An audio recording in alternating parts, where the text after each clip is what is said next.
Our call to worship comes to us today from my colleague, the Reverend Gretchen Haley. In a world that feeds on moral outrage, we are here to cultivate moral courage.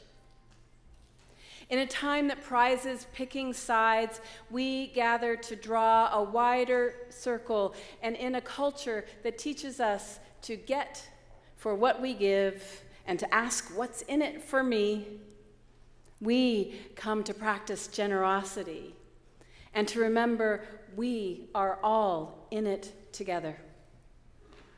In the midst of life's bitterness, we choose to sing, to give thanks, to laugh together, and to be the keepers of beauty, to offer a place of belonging for all who come in gladness and in pain, to resist the push to the next moment and the next, to slow down, to breathe more deeply, to feel a part of something greater. For this hour and in this space, let us be the change we wish to see. Friends, it is good we gather. It is good we gather together. It is good we gather together to raise up that which is worthy. Please, as Judy comes forward to light the chalice, the words will be on the screen. Let us say them either in English or Spanish together. Encendemos esta llama para recargarnos de la luz de la verdad y las cálidas de la comunidad y el fuego de compromiso.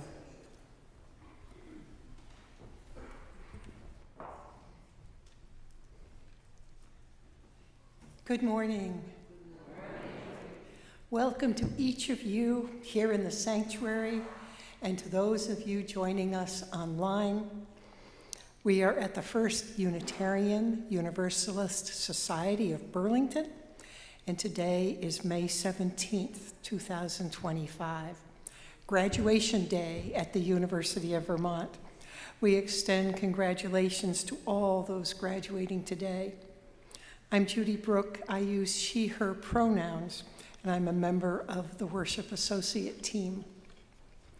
To follow along with what's happening in the service, scan the QR code inside the cover of the gray hymnal. You'll get to our website, uusociety.org. There you can find the order of service, links to live stream service, giving, as well as a button labeled New to Our Community. If you are new to our community and feel comfortable, would you raise your hands so we could extend a special welcome? Oh, there we are.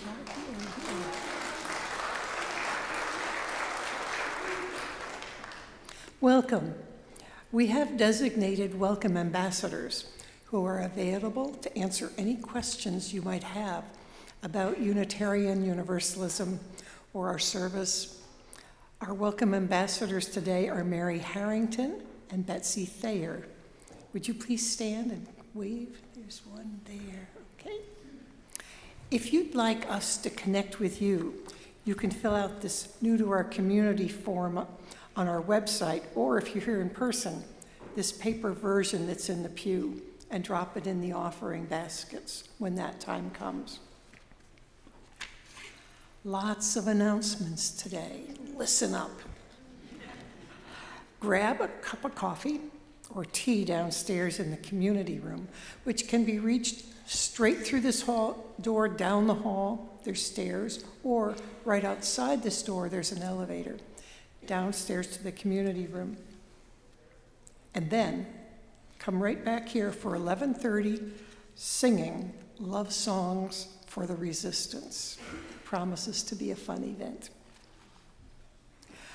We had a very successful Eclipse Homestay program in April 2024, and now a team is in place to manage an ongoing homestay program for parents and families of students at UVM, Champlain College, and St. Mike's College. And the homestay team can provide you with the details of donating a room in your home for 1 to 3 nights for Parents' Weekend in the fall, this fall, or next spring's graduation weekend.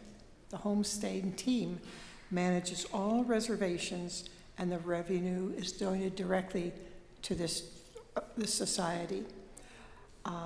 They're going to post in our newsletter the email that you can use to contact them. Do you know where you're going to be on August 10th? We hope you'll be right here, well, outside, for the annual poetry service. We especially want to hear from our youth, so be sure to take home this special flyer. And for the adults, your chance is coming too. We are hiring a new faith development assistant for August. No worries, Tova will be still be here as our administrative assistant. She's just stepping away from faith development responsibilities. So, if you know someone who might be perfect for this position, available Sundays, great with children, and be able to help us stay organized, please keep an eye out for that job posting. Next week, really listen up to this or you're going to be left in the lurch. We are holding our Sunday service at 4 p.m. What time? 4 p.m. What time? 4 p.m. Got it. Since the marathon makes it hard to get here in the morning, all ages are welcome, though there'll be no faith development or staffed nursery. Last but not least, a big thank you to the flower team, to Peggy Derby, Elizabeth Logan, Sarah Forbes, Deborah De Laurente, Mary Birdsell, and Claire Graham-Smith. They have created flower arrangements for our sanctuary throughout this year.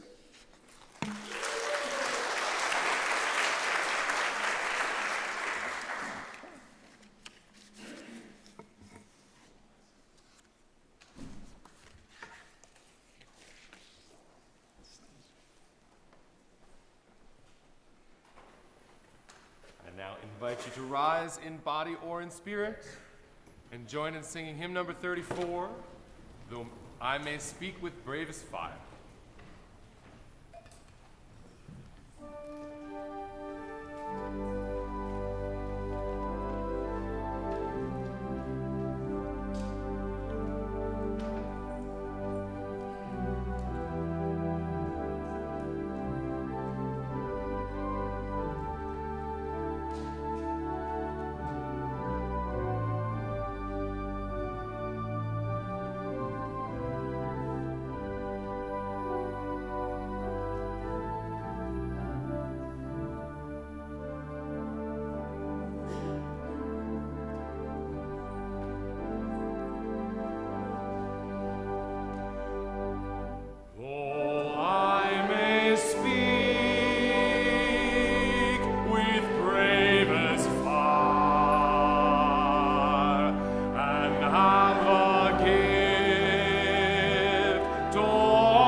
came up with this story later than having images for the screen, but we figured out something, so we think you'll be able to see the pictures. But come on over. Hi.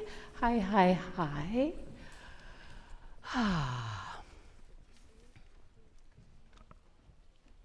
So, So Erica's going to show some images, and my microphone is going to stay on my ear.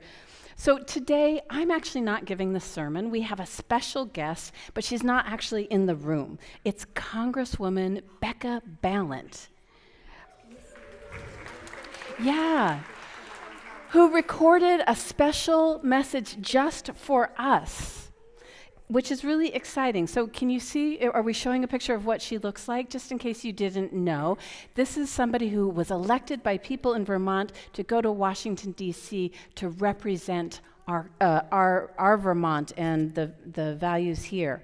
So I got to listen to the message ahead of time, and I'm going to give you the summary version of it. It's not just superheroes and not just special people who can be brave. All of us can be brave. That is the message. So you guys got that ahead of time. They're going to have to listen to the whole thing. So I want to show you another picture of another Vermonter, someone who I think has been brave. I wonder if you recognize his face.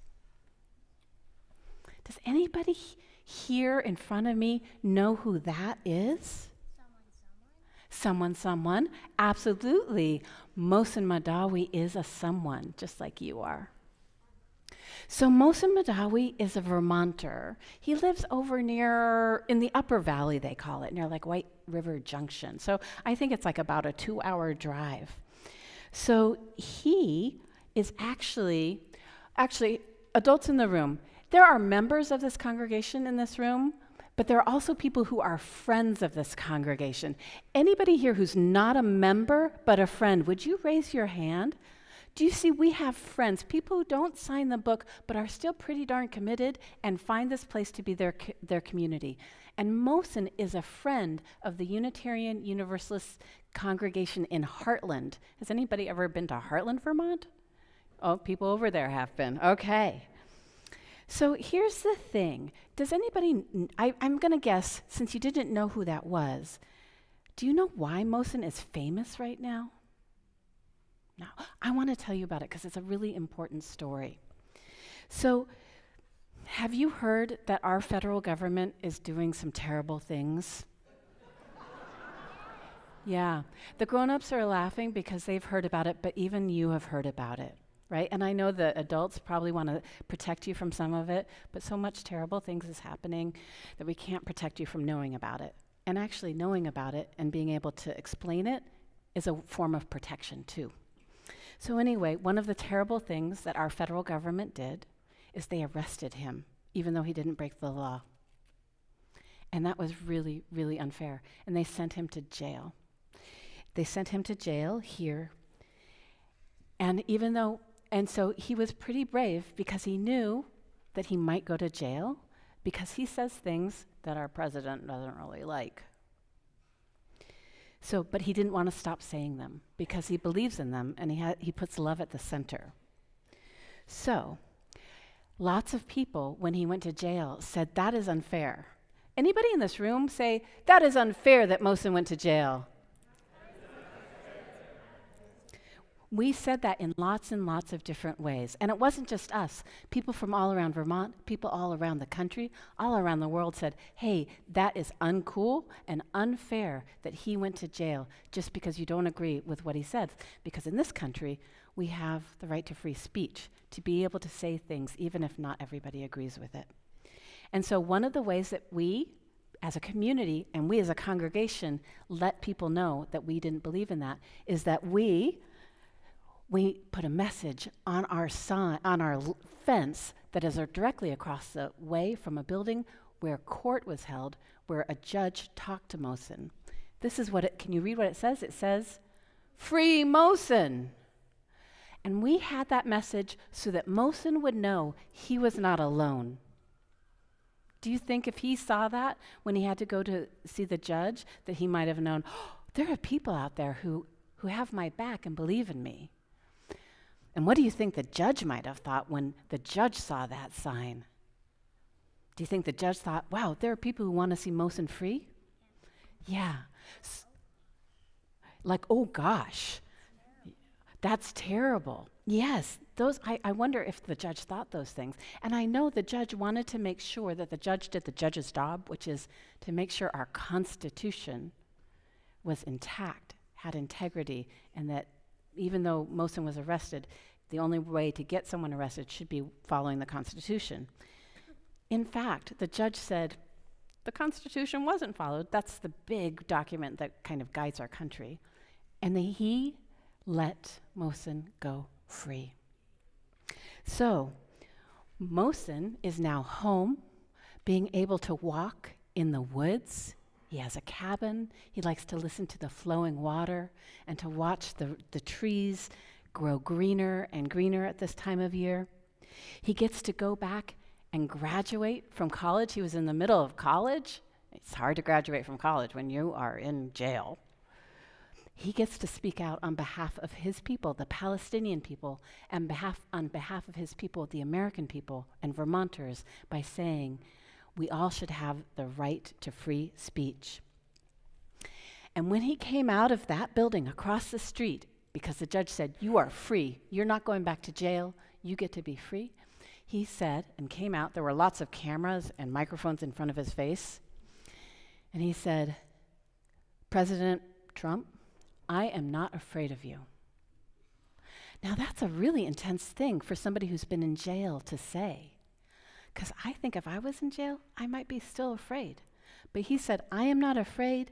And he said, bullying will not stop me from working for the great cause of humanity, for democracy, and for the Palestinian people.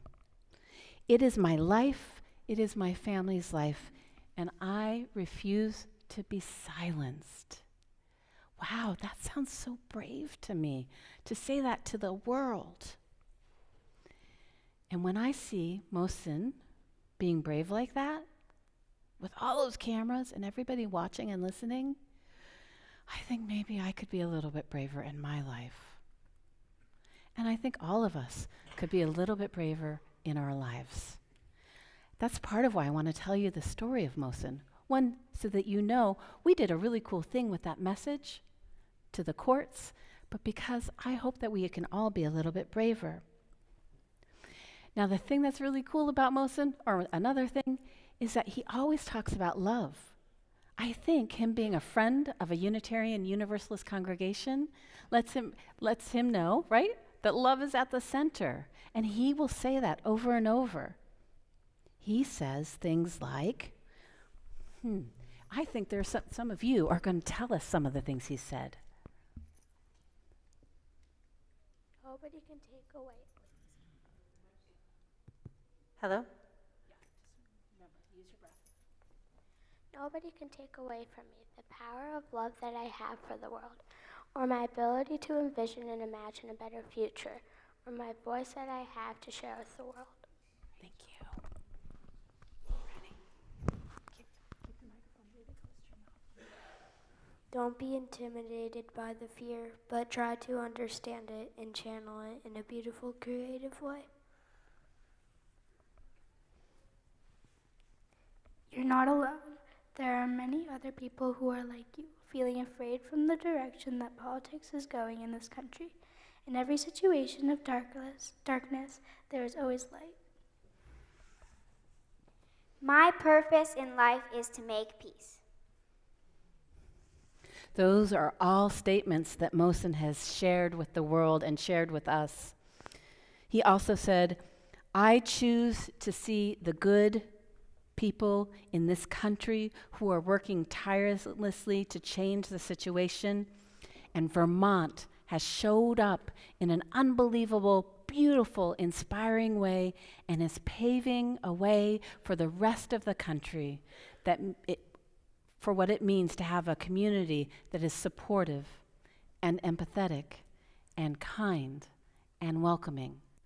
so we can be proud of our brave little state and its role in protecting democracy. I hope you will keep paying attention to the wonderful messages that this Vermonter and Buddhist and Unitarian Universalist and Palestinian person says. Thank you for listening to our story. It's time now to sing you to faith development.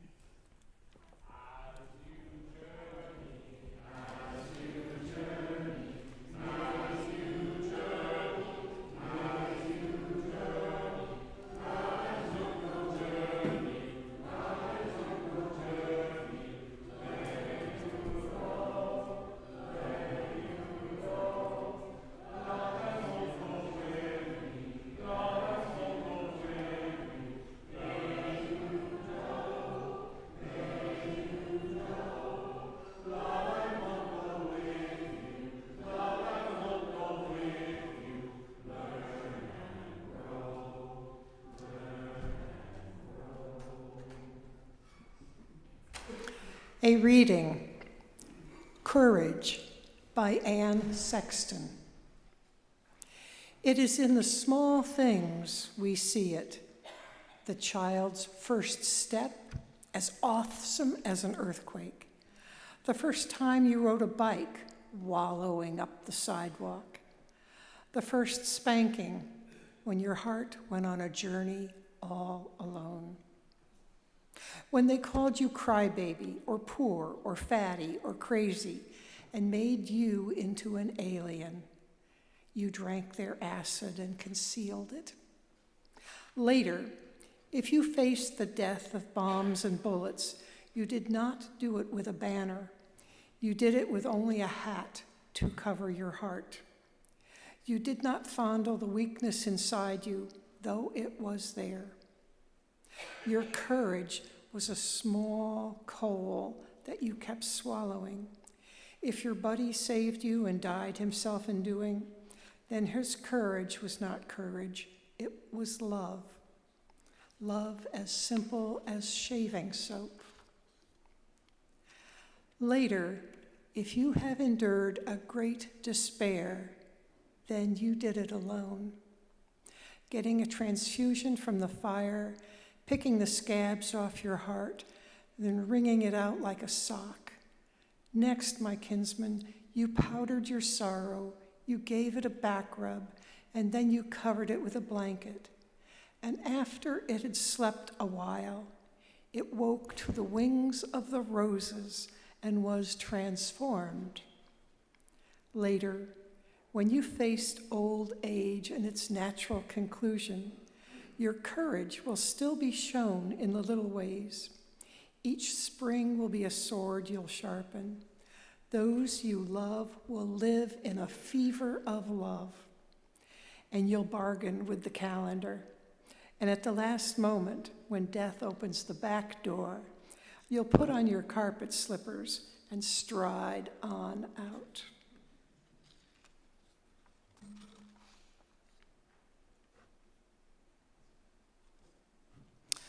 As you know, we have a special guest speaker today. United States Representative Becca Balint. She's the first woman and openly LGBTQ person to represent her home state of Vermont. As the daughter of a working-class mother and immigrant father, Becca is deeply committed to defending American democracy and protecting vulnerable communities. Becca is a mom, teacher, progressive leader with a deep sense of justice, empathy, and service has guided Becca's career from the beginning. First as an educator who taught middle school in Windham County for 14 years, then as an activist and state senator, and ultimately as the president pro tempore in 2021. Currently in this Congress, she is a member of the House Judiciary Committee and the Budget Committee. Since the arrival of the current federal administration, she has been outspoken about concerns to the erosion of democracy. Married to Elizabeth Wall, they have 2 teenagers and an adorable dog named Wheelie, all residing in Brattleboro. In fact, while we hoped for Representative Ballant to be present in person today, given how much she needs to be in Washington, D.C., and is away from her home and family, we also support her having time at home with her family instead of being here with us. Becca has graciously sent us a tape, which we will listen to in 2 parts. Here is part 1.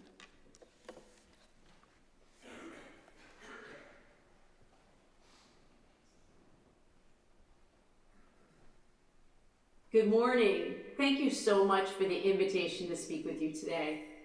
I know a lot of us are feeling overwhelmed and anxious, and some Vermonters have told me they feel completely paralyzed by this moment we're in. And there's a lot to be worried about. I'm not going to deny that or sugarcoat it. These are tough times. But it's so important that we realize that forces at play here want us to be paralyzed. They want us to feel hopeless, because then we won't act. We won't take steps to protect our democracy.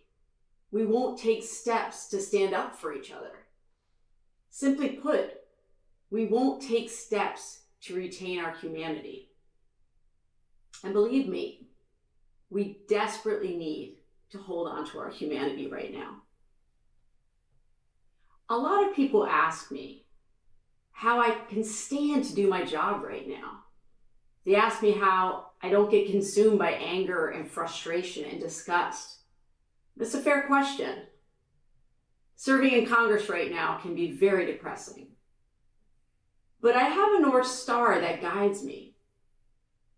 I have a family story that reminds me to keep the main thing, and focus on the most important things that will get us through this moment.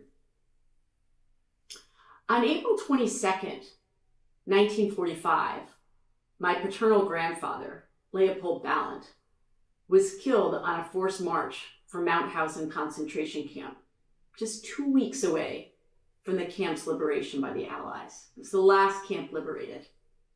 My grandfather, who was called Leo by his friends and family, stopped to assist another ailing prisoner. And he knew, as he did that stopping along the march could mean he'd be killed. But like so many others, both before him and after him, his humanity and his empathy overpowered his fear. And Leo wrapped this man's arm around his shoulder and he put his own around the weary man's waist and dragged him along for a short distance. And his already low reserves were soon spent, and they both fell dangerously behind the group. And as eyewitnesses informed my grandmother afterwards, both Leo and his fellow prisoner were gunned down by impatient guards, and their bodies were heaved into the chilly waters of the Danube. This story has haunted me and guided me my entire life. When faced with these stories of atrocity, of complicity, and of bravery, we often ask ourselves, would I have had the courage to stand up and do the right thing? Most of us never imagined that our country would be sliding so precariously towards authoritarianism. We never thought we'd have our grit and our resolve and our courage tested by our own government. Our words, our actions, our refusal to bow down to autocrats, all the things matter so much right now. We are the ones we've been waiting for. We are the ones who will make the change. But that change requires courage. And these times demand great courage from each and every one of us. And I've been on a quest to understand how we cultivate more bravery.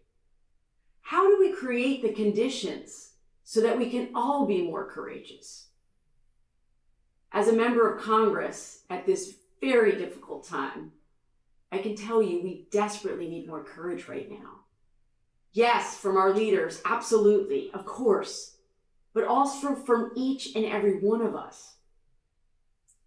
Voters often say to me, I'm so glad you do this work, Becca, because I could never do what you do. They say, I'm just not that brave. Now look, there are dozens of valid reasons not to want my job. Believe me, I know. But lack of bravery isn't one of them. I just don't believe that some people are brave and others aren't. We all have the capacity for courage. But it takes practice. We have to view it as a habit. We have to work those muscles over and over again. We don't have to be fearless to show courage. A lot of people make that mistake. But it's not actually about fearlessness, because you're still going to be scared.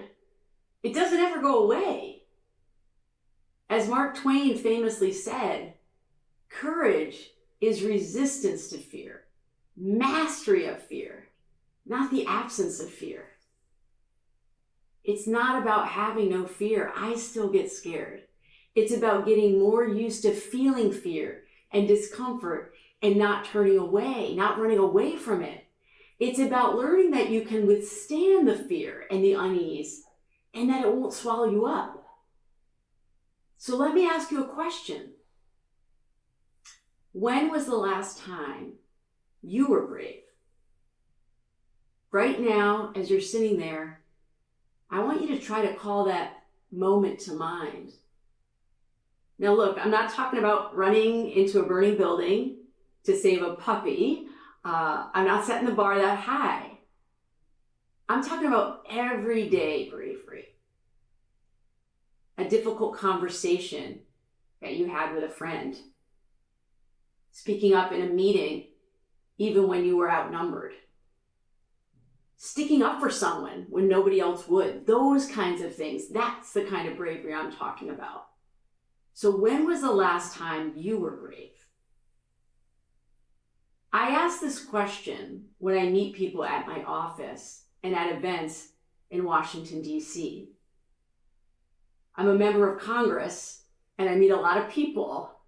And I love people. I think most of you know that. But sometimes these events can be tedious and exhausting. And I figured out pretty early on that I needed a strategy for navigating these events. One that fit with my values. Because I hate surface chit-chat. I want to go deep quickly. I want to really understand the person in front of me and what they're all about. So I ask people, when was the last time you were brave? And I get the best answers. Now, people tend to have one of two reactions. The first is they get a look of surprise on their faces and they tell me something brave they did despite their fears, and they're pretty excited to tell me about it. I've had the most amazing conversations about deeply personal things with people I just met. Just the other day, an older woman told me that she'd never in her life gone to a public rally of any kind. She said, I just don't do those kinds of things. I'm an artist, and my art is my protest language. But she said, I thought it was time to challenge myself. And I recently went to my first political rally. She said, I was scared to do it. I felt nervous, but I did it anyway. It was so great to be able to feel and see the pride in her retelling. A mom I just met shared with me a heartbreaking conversation she'd had with her kids. She had to tell them that their dad had cancer and they were going to need to rely on each other to get through it together. She told me how grateful she was that I'd asked the question because she hadn't thought about it as brave. But then she realized it did take a lot of courage to have that conversation with her children. And watching her realize her own bravery was such a beautiful moment. So yeah, people share powerful stories with me. But sometimes I get a different response. The other reaction I get is that the person will take a deep breath and breathe out and say, oh, whew, I need to be more brave. The very first time I asked a stranger this question, she started grimacing and laughing and said, "Wow, you don't know how much I needed to hear that question." I was curious. So I said, "Tell me more." And she explained, my best friend went through a rough patch and lost her home. And I told her she could stay with me for a little while to get herself on her feet. And I was happy to do it. She said, I was really happy to support her. And then she paused. She said, "But it's been 3 years. She's been living with me that entire time." And she said, "I know I need to talk to her, but I'm scared because I don't want to hurt her." And she said to me, "Thank you for asking me this question about bravery. I'm going to have that talk with her this weekend." Others have had similar reactions when I ask them about bravery. They resolve to do something they're putting off because they're scared. Just asking the question prompted them to find their courage. So again, it's not about having no fear. People ask me how I do the job. No, I'm still scared. I just do it anyway. It's about getting more used to feeling that fear and not running away from it. It's about learning that you can withstand the discomfort. Some of you may have heard of researcher and best-selling author Brené Brown.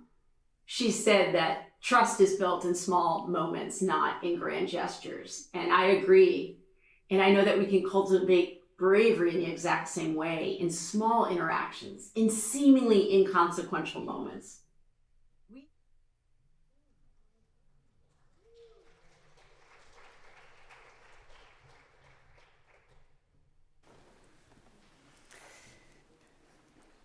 So we will hear more from Congresswoman Balint, but it is nearly time for our spiritual practices. But beforehand, those of you who pay attention to our regular messaging about how to stay nonpartisan and protect our nonprofit status, you might be wondering why she's speaking here. And I just want to clarify that for you, right? Is that we can't ask candidates unless we invite all candidates here, but she's not a candidate. She's serving. She's one of our leaders, right? And we can't tell you how to vote for a particular person, but we can represent our values and talk about causes. So just in case some of you are like, what's going on? And does that mean I get to submit that message that Christina told me I couldn't submit? No, you don't get to do that.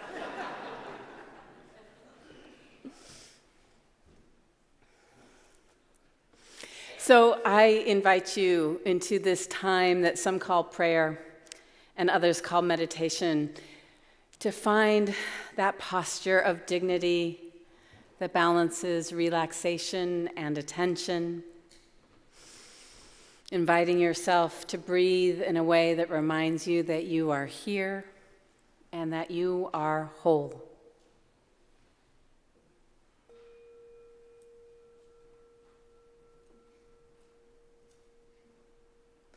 Spirit of life and love, into this circle of care, this community of compassion, we hold the families of 2 members of this congregation who died this past week. Susan Bliss Alden, a member of this congregation for 55 years, and Ann Nixon, a member for nearly a quarter century. And into the circle of care, this community of compassion, we hold Gene Ashley, who today marks 20 years since his beloved wife, Jessie, died, and whom he has remembered and honored every day since. Into this circle of care, this community of deep concern, we hold all the judges in the United States working diligently to sustain the integrity of the Constitution and the necessity of due process. We pray protection from the abuses and threats some of them are experiencing. And into this circle of care, this community of pride, we say congratulations to all the college graduates, including ones in this congregation like Miles. Yay, Miles.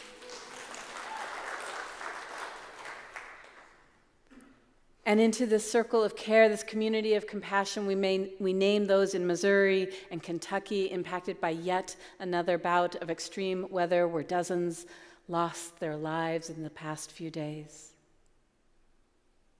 Into the circle of care, this community of compassion, we celebrate the return of Israeli-American hostage Eidan Alexander, and we mourn the continued ravaging of Gaza.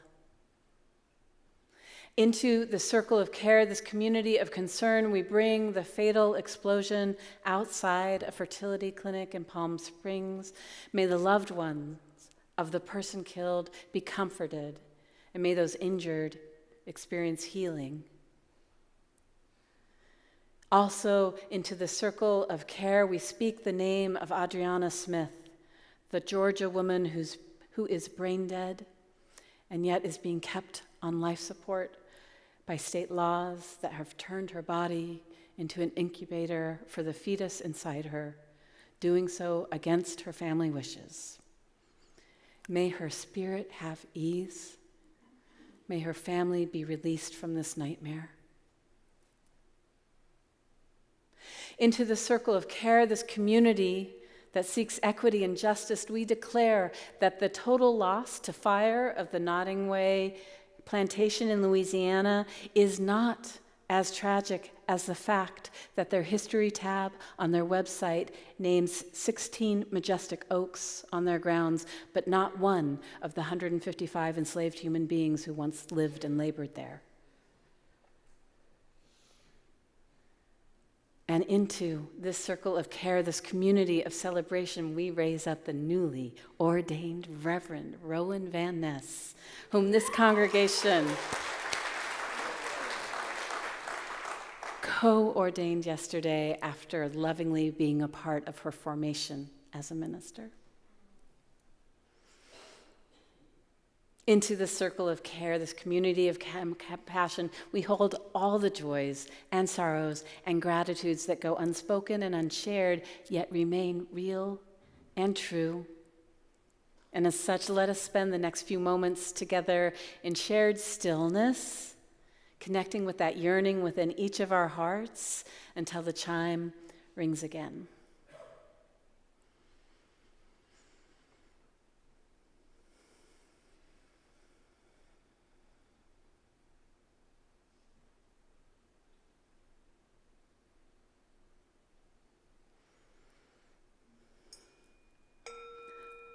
Amen.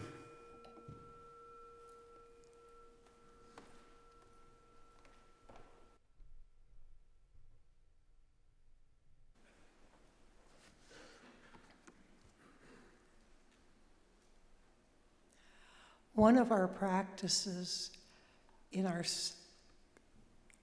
Sunday together is the practice of generosity.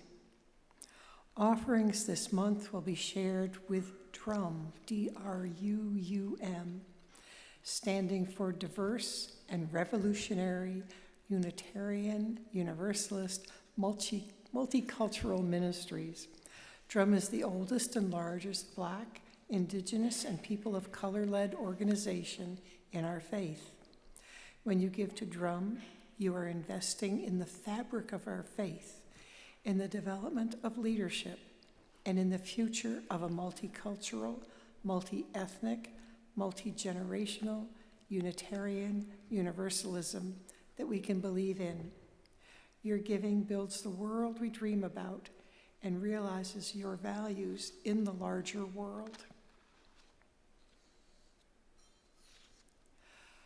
When the music plays in just a moment, we invite you to come forward to silently mark a joy, a sorrow, or a gratitude in your life by moving a stone from one of the bowls onto the table.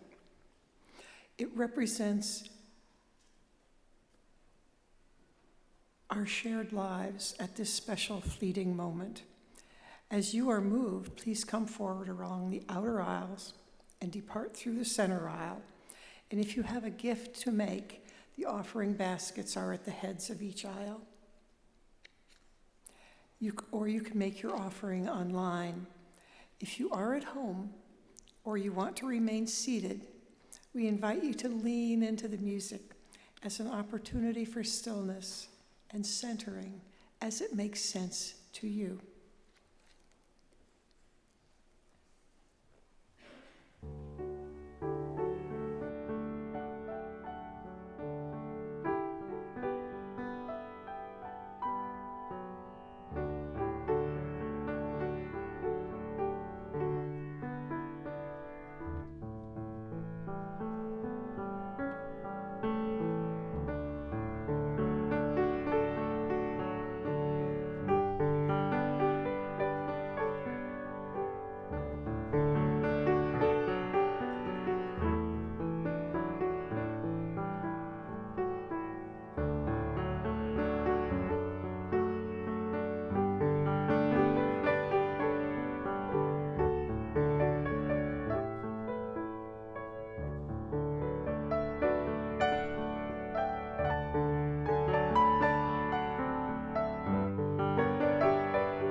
Please join me in our words to dedicate our offering.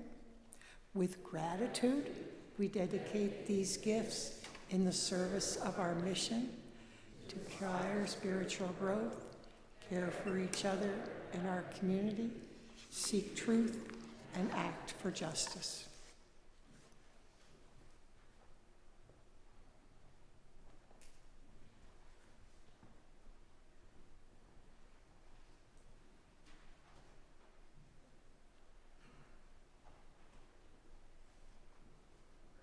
Some of you may have heard of researcher and best-selling author Brené Brown. She said that trust is built in small moments, not in grand gestures. And I agree. And I know that we can cultivate bravery in the exact same way, in small interactions, in seemingly inconsequential moments.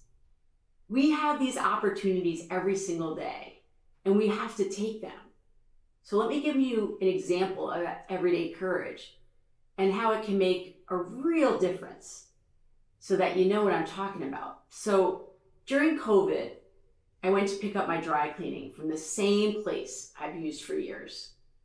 I was wearing a mask and the worker was also wearing a mask. And as I paid my bill, I noticed that her eyes were red and watery.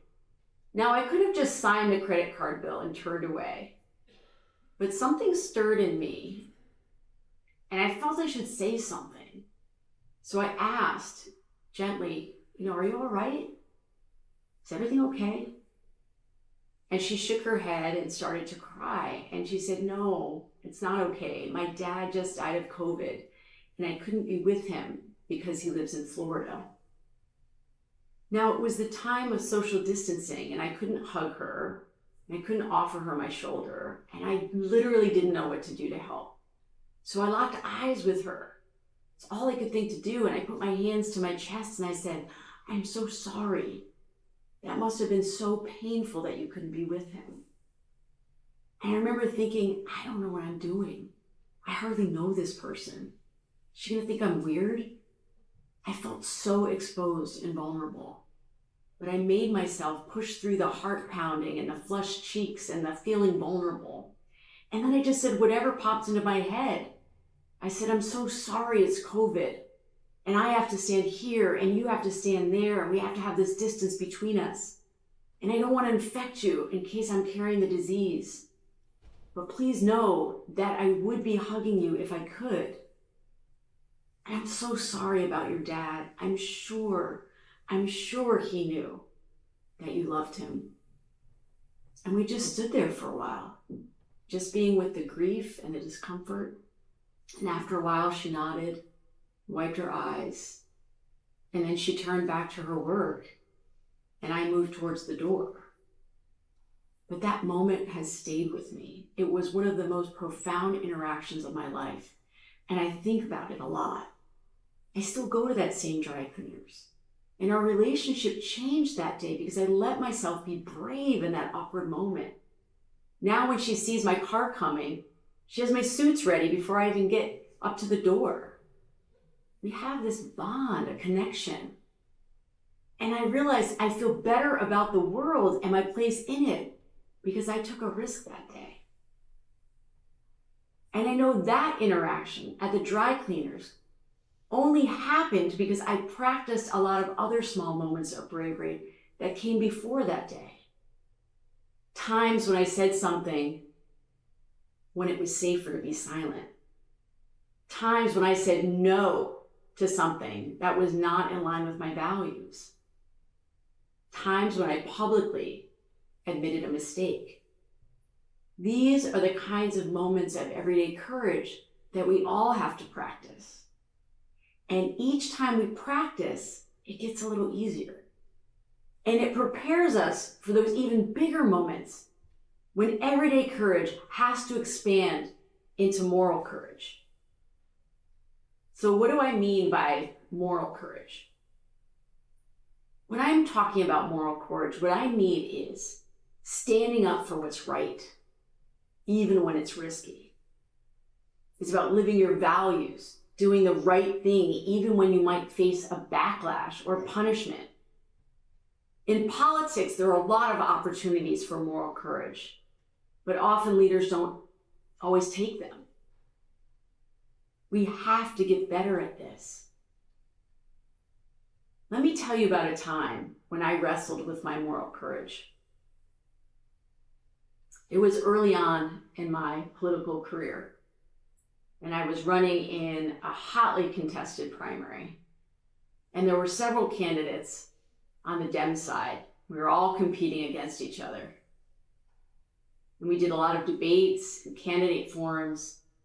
And sometimes we all couldn't be there, right? Life intervenes and you have family commitments or, someone sick at home. So there were times when a certain candidate couldn't show up.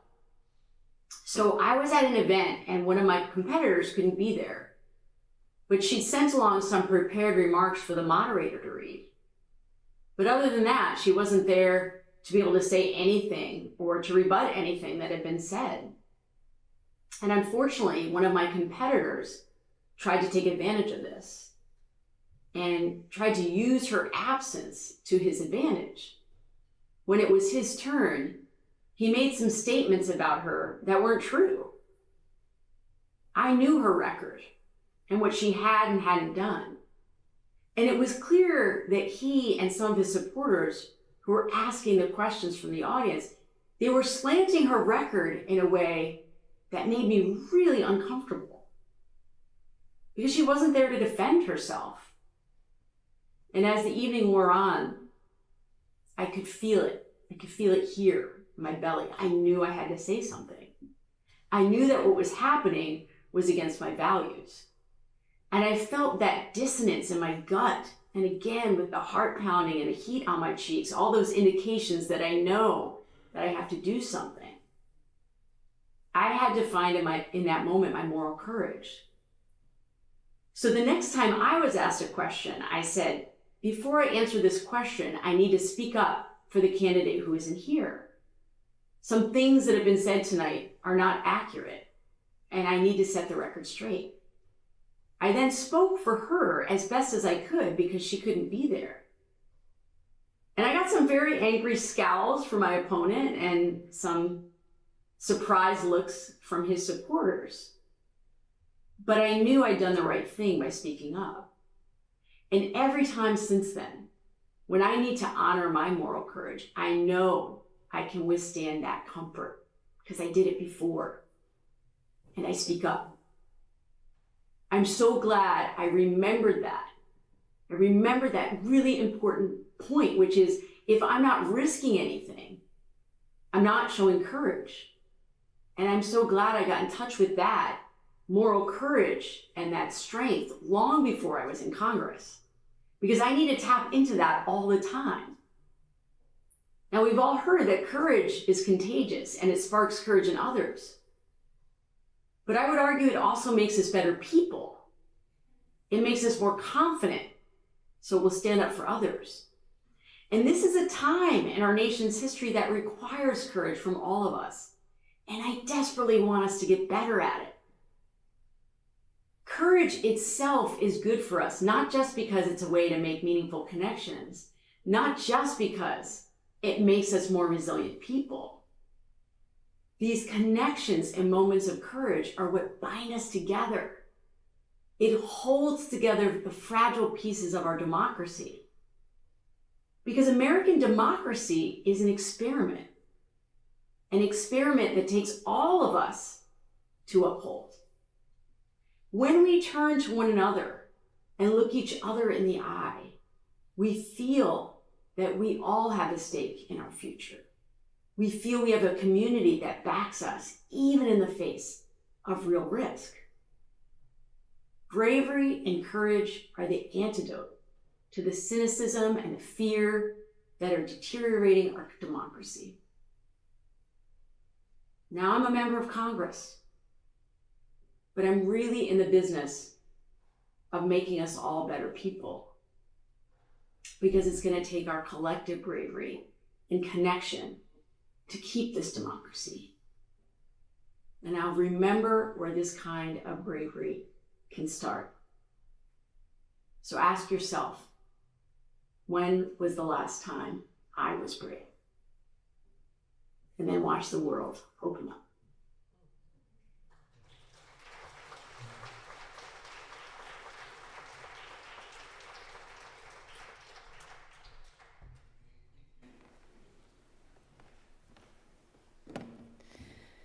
I have just a short reflection, and it starts with the quote that's at the top of the order of service, and it was being projected at the beginning of the service.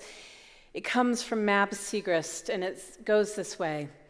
Our job is to use love, anger, and imagination to show where to go, and laughter to keep us alive while we get there. And we must not use laughter to make us endure what courage can change. So Mabs Segrist, an academic, an activist, the author of the utterly Southern book, My Mama's Dead Squirrel,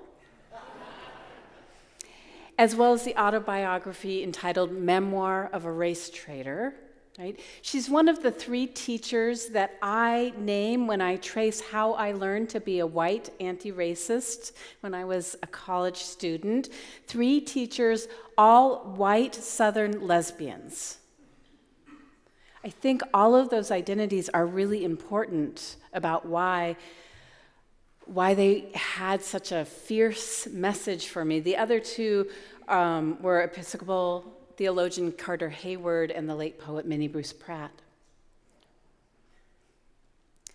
Our job is to use love, anger, and imagination to show us where to go, and laughter to keep us alive while we get there, and we must not use laughter to make us endure what courage can change. Yet in all those states of the Spirit, love, anger, imagination, laughter, these coexist with fear and with courage, with fear and courage intertwined. And how do we know what courage can change unless we try? Right? We did not know in this frightening and dangerous era in our nation's history, our nation's currency, that Mosen would go free until we tried. We did not know that Rumesa could go free until we tried. We did not know that Max, one of the farm workers arrested on that Franklin County farm on April 21st, alongside 7 others, could go free until we tried. And we do not yet know if Mahmoud Khalil will go free, or Kilmar, Obrega, Garcia, or the other Vermont farm workers, Arby and Jose, not yet deported, and prayers of protection for Luis, Urilas, and Dani, who have already been deported. We won't know until we try, until we keep trying. These are trying and tiring days, and I have been leaning heavily on the parable of the choir. Do you know it?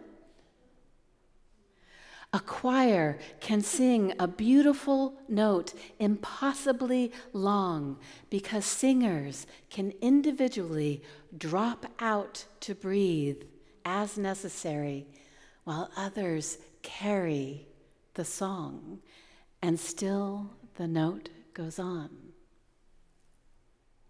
Our social justice ecosystem should be like that, can be like that. Our lives committed to resistance in a democracy actively being dismantled can be like that, must be like that. We individually cannot do everything, should not attempt to do everything. We will get ill, we will die. We must be part of a choir, whether we sing or not. We don't have to be part of a choir with its rehearsals and assigned parts, although I am thankful for the choir that sings here.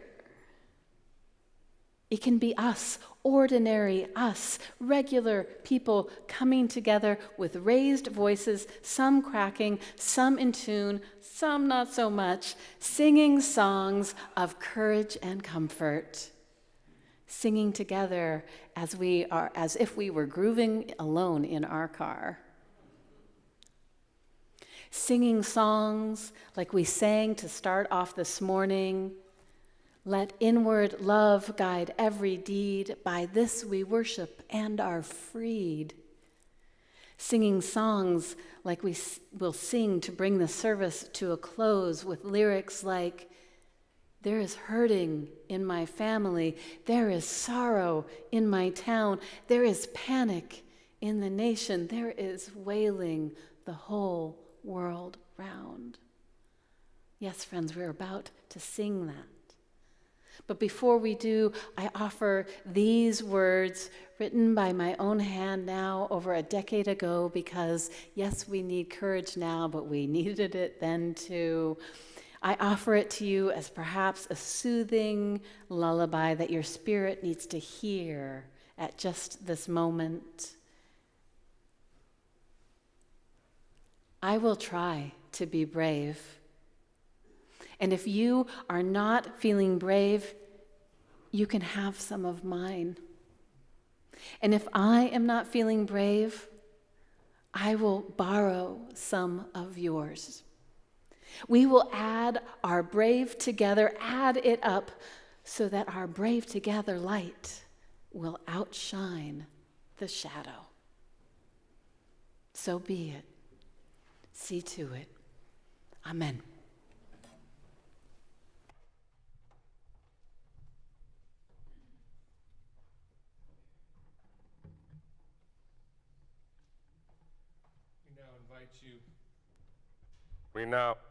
We now invite you to rise in body or in spirit and join in singing our closing hymn, "I Am Willing."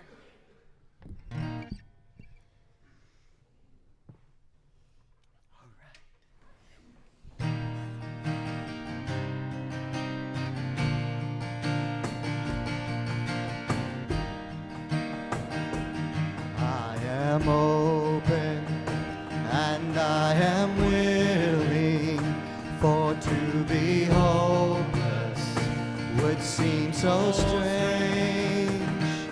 It dishonors those who go before us, so lift me up to the light of change. There is hurting in my family, and there is sorrow in my town. There is panic in the nation, and there is wailing the whole world round. But I am open and I am willing, for to be hopeless would seem so strange. It dishonors those who go before us, so lift me up to the light of change.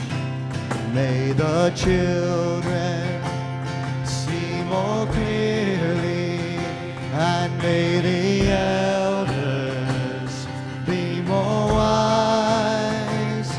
May the winds of change caress us, even though it burns our eyes. For I am open and I am willing, for to be hopeless would seem so strange. It dishonors those who go before us, so lift me up to the light of change. Give me a mighty hope to hold my confusion. Give me a desert to hold my fears. Give me a sunset to hold my wonder. Give me an ocean to hold my tears. For I am open and I am willing, for to be hopeless would seem so strange.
Please join me in the words for extinguishing the chalice.